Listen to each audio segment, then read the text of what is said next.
What's up, everyone? Eli here, and Louie there. I am going to suck it up today and do my top 10 list from 2018. I haven't done any videos for a while. It's been like 3 weeks, and I don't know. I've just been lazy, I guess. Anyway, let me explain this. It's going to be a top 10 video. But it's not necessarily what I think are the best 10 albums of the year, because I went through my releases that I bought from 2018, and I think I bought like 30 or something like that, but a lot of them definitely wouldn't make a list, and there's a bunch of stuff from last year that I missed, so this isn't saying that like these are the best 10 albums, but these are my favorite 10 albums that I bought, because there's some stuff that I heard that was really good. But if I didn't buy it, I'm not going to show it, and I'm not going to talk about it. Though I'd like to. So, anyways, I just wanted to get that across. This is not what I think are the best 10 albums of the year. What we have playing in the background, we have one that almost made my list, but we have Thy Feeble Savior and Darkness Fell. You can get this. You can get this from Hell's Headbangers. It's pretty cool. Pretty cool tape. It's great. It's great. Kind of black death metal from Texas. Very Profanatica sounding. Matter of fact, I don't think I have it turned up very loud, so let me do that. Speaking of Profanatica, there's another band that probably would have made my list, but I totally failed to buy that new release. So anyways, we'll get to it. My little list thing here. First of all, before we get to that, I have a couple other things I threw in there. This album didn't come out in 2018, but this is my favorite album that I heard and discovered in 2018. It's actually from 2011, but I mean, as far as I'm concerned, it's new because I'd never heard of the band before last year, and this album blew me away. I listened to this more than anything else, and what that is Seven Devils by the Goddamn Gallows. Fucking incredible. It's kind of a digipack here. CD. The layout's very fucking cool. They're not metal. They are basically, within the last couple years, I've been kind of getting into quite a bit of like rockabilly and psychobilly stuff like that. So what these guys do is that they're kind of like imagine psychobilly with bluegrass. I guess that's kind of how I describe it, psychobilly with bluegrass, but it's like nothing I've ever heard. This album is so good. I don't know if I'm gonna go into go at length to describe it, because it's not music that I'm super well versed in, and I don't think I would do it justice, but very good. If you like psychobilly, punk, rockabilly, stuff like that, you really should look into this album, because it's pretty incredible. Blew me away, anyways. And my favorite movie, granted I didn't see a ton of movies in 2018, but I saw a few, and I know this one is kind of controversial. People seem to either love it or hate it, and whatever your opinion is, that's cool, but I loved it. We got Mandy. What really got me excited for this was the director, Panos Cosmatos, did a really fucking cool movie that I discovered, I think, last year or the year before. And that movie kind of blew me away. So as soon as I heard he was doing another movie, I was stoked. And that was his first movie, so this was only his second one. So I heard he was doing another movie. I'm like, fuck yeah, sign me up. Then I heard Nicolas Cage was going to be in it, and I just kind of almost went crazy with anticipation. So anyways, Mandy is it's a very atmospheric movie. At times kind of a slow burn, but I personally never found it that slow, and I certainly never found it boring. That's just my cup of tea. It's basically about this couple.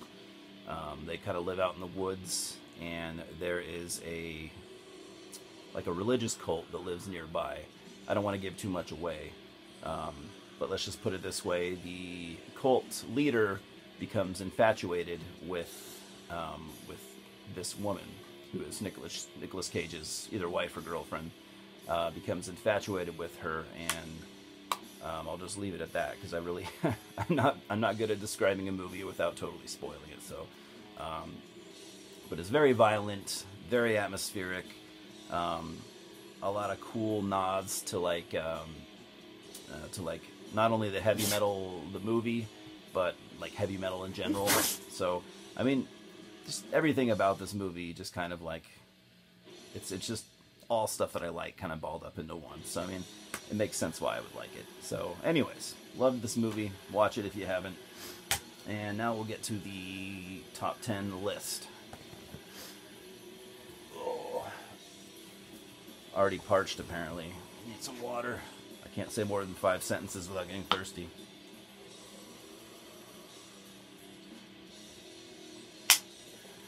Alright.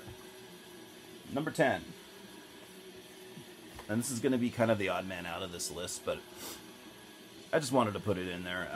It is a split 7-inch, and it's the only split that I put in there, so it would have been much higher than 10 had it had more than like 3 songs, because this shit is fucking incredible.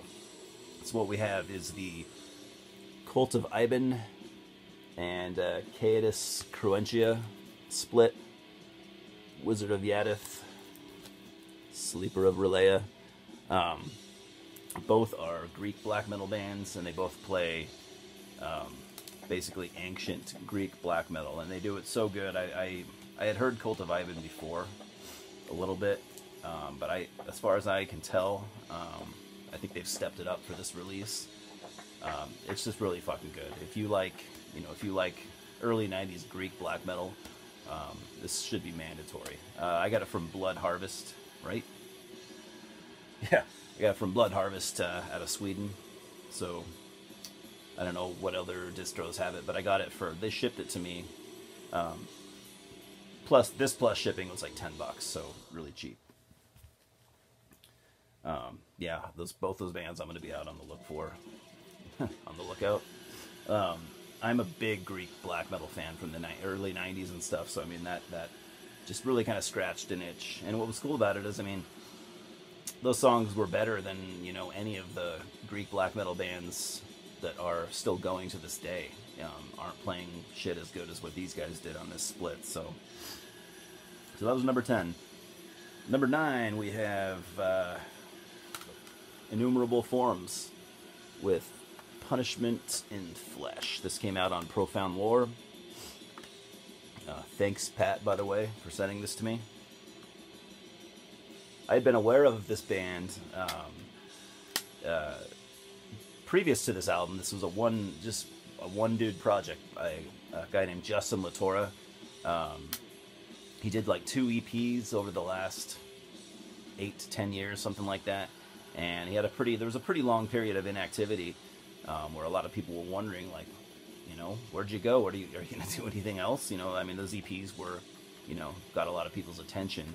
And then basically he came back, did this full length, and he has a full band now. Instead of just being him, he got a band together. So it's a full band instead of a one piece. This is just some heavy death metal. I would almost even call it doom death, because there's lots of slow, crushing, doomy parts on this. So if that's the kind of thing you like, I mean, this was definitely one of my favorite death metal albums from 2018. I mean, lately, every year there's a ton of death metal albums that come out. A lot of them are really good, but I don't know, something about this one really caught me more than a lot of the others. Number 8, we have Dionysus from Dead Can Dance. I did not know Dead Can Dance had a new album coming out in 2018 at all. So for me, this was a complete shock. I love Dead Can Dance, one of my favorite bands of all time. And to be honest, I'm really pleased that they put out a new album. But I am kind of disappointed that I couldn't put this higher on the list. The reason it only got number 8 is because I hate to have like preset expectations for any bands or artists or whatever, but I do like this album a lot, and I do think it's really good, but a lot of the things that I love about Dead Can Dance were kind of toned down on this album. it's just a lot of the things that I were hoping, would be hoping for in any Dead Can Dance release. I don't want to spoil it too much for people that haven't heard it, but I feel like most Dead Can Dance albums, the vocals kind of eventually take front and center. They eventually are the things that the parts of the albums that really elevate it, and are you look forward to hearing those grand passages from Lisa Gerrard, or the somber, the somber atmospheric singing of Brendan Perry. But the vocals kind of take back seat on this album. They almost just kind of use their voices to accentuate the music instead of the other way around, if that makes any sense. If you've heard it, you might agree. But so yeah, I don't know. I was a little bit let down, but still, I mean, the album still made my list, and it's still a great album. I don't want to ramble on too much. This next one, number 7, is kind of cheating because I didn't know that this album came out in 2017. It came out in 2017 on like some smaller label that I didn't even know about. Moribund Records ended up putting this out last year, so in a way it's kind of a 2018 release. I didn't know that until recently, so I just decided to leave it. Anyway, we have Hackavitz Next Nihil from, like I said, Moribund Records. Hackavitz are a black metal band from Mexico. They actually started out as a death metal band, and over the course of their career, they kind of became more and more black metal until now they're pretty much all black metal. Shit, I'm breaking this fucking thing. They are one of my favorite bands, so I hate to be biased. I might have felt a little biased on a couple of these albums on this list, because some of these are my favorite bands. A lot of them are my favorites. Some of my favorite bands, but I don't know, man. I did my best, anyways. So anyway, Hackavitz. This album, I don't know. I don't know what it was about it. It's probably not my favorite Hackavitz album over their discography, if you're looking at their whole discography, but I was happy to have a new album, and I mean, I really did like this. Their last 2 albums have been, like I said, way more black metal than before, and this one is just, it's just a filthy, yet still atmospheric, black metal album. I don't know what else to say about it. It's great. You should listen to it. If you like that, you should listen to all the Hackavitz stuff. Just if you want to start there and work your way back, I mean, you might be surprised. All their albums are really good, all the way up until their debut 7-inch.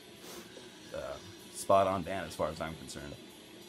There are a lot of good bands from Mexico, but they've always been one of my favorites.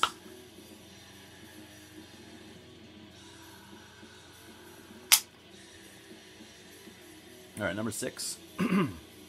Number 6, we have the new, obviously, well, you guys are going to be aware of this one. A lot of these albums aren't going to be real big shockers to you guys, but still, I just felt like I've never done a best of list, end of year list or whatever, so I don't know. This is kind of like a trial run. If I do another one next year, it'll probably be a little better. But anyways, Necrophobic, Mark of the Necrogram from Century Media Records. This is another album that I didn't know, at least from what I remember, I don't think I knew it was coming out in 2018. So it was kind of another nice surprise. One of the cool things about this album is after they kicked out their previous vocalist, they got back the guy, I can't remember his name, but they got back the guy that was on their first album. So that was pretty cool. And what can I say, man? I mean, this definitely sounds like a Necrophobic album. If you like Necrophobic, Swedish Black Death, it's pretty fucking good. I wouldn't say it's their best album by any means, but it is probably better than their last 2 or 3 albums.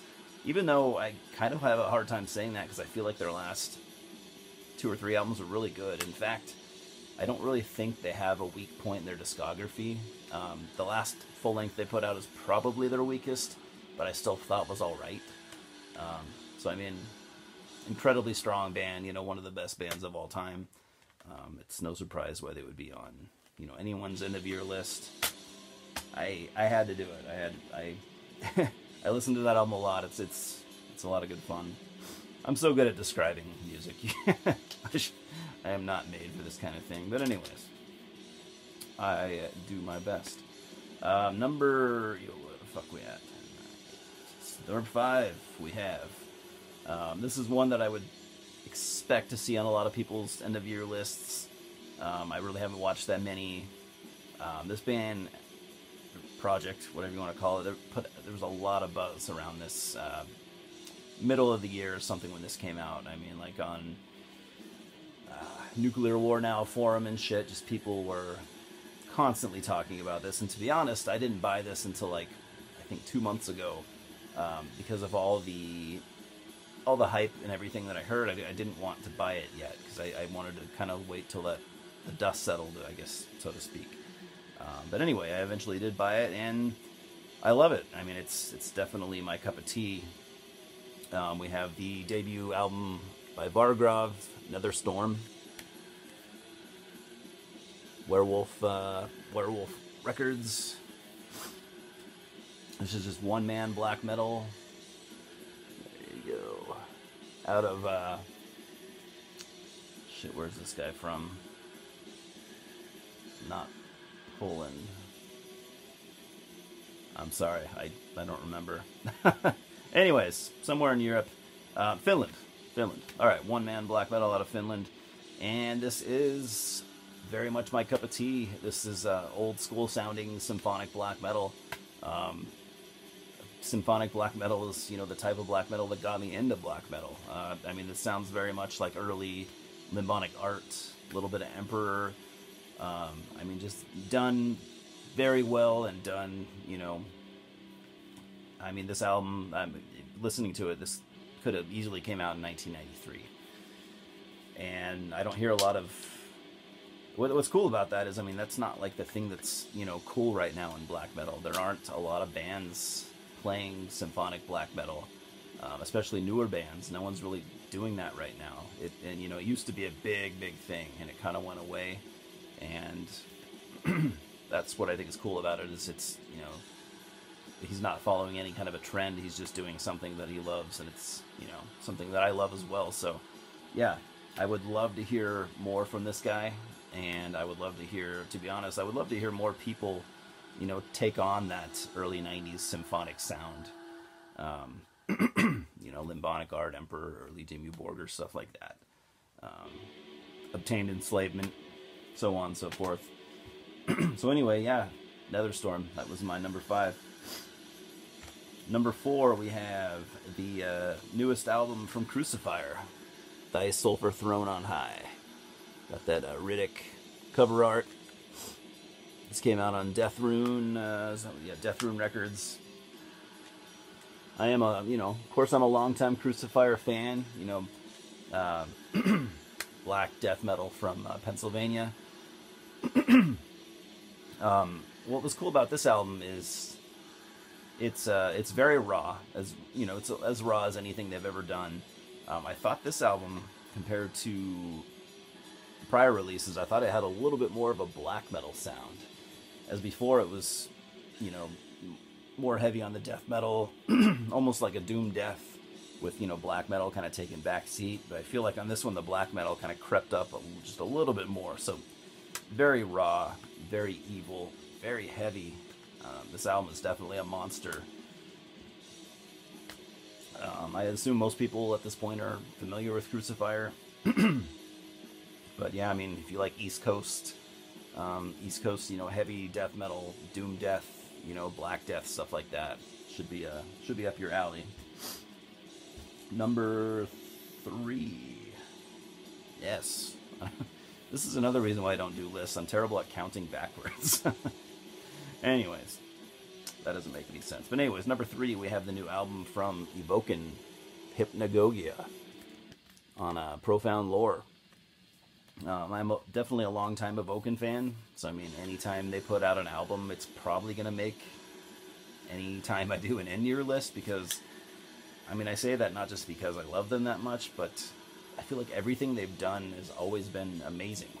You probably know who Evoken are. If not, you know, they play Doom Death or Funeral Doom, you could even say. They are from, what, New Jersey, I think? Somewhere on the East Coast anyways. They just play... I'm not very good at describing Funeral Doom. I'm going to say atmospheric. I mean, all Funeral Doom is pretty, you know, atmospheric. I don't know. There's something about what they do that is better than most other Funeral Doom bands. I'm not a big fan of Funeral Doom, but for me, I mean, they are at the top. This album does, if you've heard their prior releases, this one does sound a little bit different. And I don't really know how to describe that, but it's definitely not treading, you know, water. It's not more of the same necessarily. It does have, you know, there is some stuff in there that I just don't remember hearing on prior releases. Yeah, I don't know. You might agree with me. If you've heard it, let me know what you think. But I can't really put my finger on it. Anyways, still an amazing album. That's all that matters. Number 2, we have Spanish death metal, maybe even doom death, you could say. Ataraxy. What's it called? Where All Hope Fades, from Dark Descent Records. Ataraxy, I think this is like their 3rd full length. You know, I've heard all their stuff. I've always thought they were a cool band. But this one, man, I feel like this is by far the best thing they've ever done. I mean, from the first listen, this album just grabbed me. Very heavy death metal. I would even call it doom death. I guess I don't remember them sounding quite as doomy on their last couple albums, but I could be wrong. It's been a while since I've heard those, but this is a very just very crushing, atmospheric doom death. Kind of cinematic sounding, like the way that the songs progress. There's just something beautiful about it. I don't quite know where to place it. Great vocals, kind of a Martin Van Drunen style, you know, death metal vocals, but more throaty. I don't know. Everything about this album is just perfect. Yeah, I don't know. When I listen to this album, I guess I kind of really do picture myself kind of being at these buildings that are in the artwork. The band took these photos at it was an old village in Spain, kind of nearby where they live. Just an old abandoned village, basically. And that's, you know, the cover art right there. The back photo on the inside. And I don't know if it's because I looked at all that stuff as I listened to it from the first time I listened to it, as I was going through the art. But I don't know, I just get that feeling like I'm walking through this village as I'm listening to this album. So it just fits perfectly, which is not something I can say about all albums. So I just thought that was a cool touch. I'm not a musician, so I don't know how to make that kind of thing happen, but it was really fucking cool. And number 1, I know you guys are just waiting to see what my number 1 album is. This is another album that I think I knew was coming out in 2018, but I don't think I knew exactly when. So it did kind of come up on me kind of fast, so it was a nice surprise. I'm never really paying attention to much, so I guess a lot of things for me are surprises, but we have the new Deceased album with Ghostly White on Hell's Headbangers Records. Not to be too biased, but I am a massive, massive Deceased fan. But this album did not disappoint. They have a lot to... Basically, they have a lot of expectations to meet anytime they put out a new album. It's been 8 years since their last album, but their last album was great. I thought they were going to have a hard time, bettering that album. But I do think that they did that. I think this album is as good as the last album, or probably a little bit better. And it doesn't sound like more of the same, but Deceased never does. They never put out the same album twice. This one has more of a somber and even ghostly atmosphere. The music really does fit the title and theme of the record. It's still very much Deceased. You know, the second you hear King Falley's vocals, you know it's Deceased. You know, the second you hear the Mike Smith riffs, you know it's Deceased. You know, I mean, everything about this is a Deceased album, but the atmosphere it definitely has its own thing. So yeah, I'm going to be listening to this one and probably most of these. I'll be listening to these albums for years to come. I'm not just going to shelf them and forget about them. These are good albums, and I'm pretty pleased with 2018. I don't think it was probably the best year that we've had in metal, but it doesn't matter. Every year we have at least a handful of good albums to listen to, so I'm never really disappointed. But like I said, had I been paying more attention, had I bought every release that I wanted last year, that list would have probably been a little different. I would have, at least 3 or 4 of those would have made it no matter what.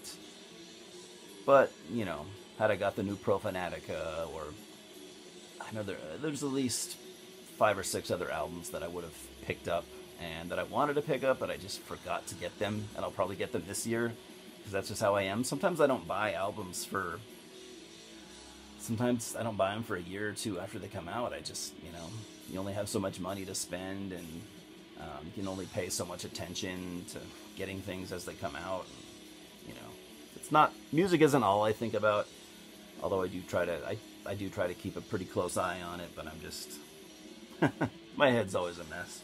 But anyways, that's all I got, man. Hopefully you guys enjoyed this list. I've never done a top 10 before. I've always kind of wanted to, so this is just, like I said, kind of a trial run. I'm sure I could have done a lot better, but at least I tried. So let me know, if you're not a YouTuber, you know, let me know what your top 10 albums were, whether you bought them or not, and let me know what you think of my list. And so that'll give us something to talk about. I'm going to try to, these next couple days, I'm going to try to record more videos and catch up. My goal is usually to do at least one a week, and it's been 3 weeks, so I'm falling behind a little bit, I guess. But I still do enjoy doing this, you know, even after, I think this was my 2nd year of doing videos. Not full year, though. I don't think I've even been doing it quite 2 years. But anyways, yeah, I'd like to get back to doing, I wanted to do 2 a week, but I think I'm just too busy for that. But if I could do at least 1 a week, I'd be happy. So that can be one of my New Year's resolutions that'll never follow up. But anyways, like I said, I hope you guys enjoyed. Thanks for watching. Let's talk about these albums, and I will see you soon. Thanks for stopping by. Cheers. Take care.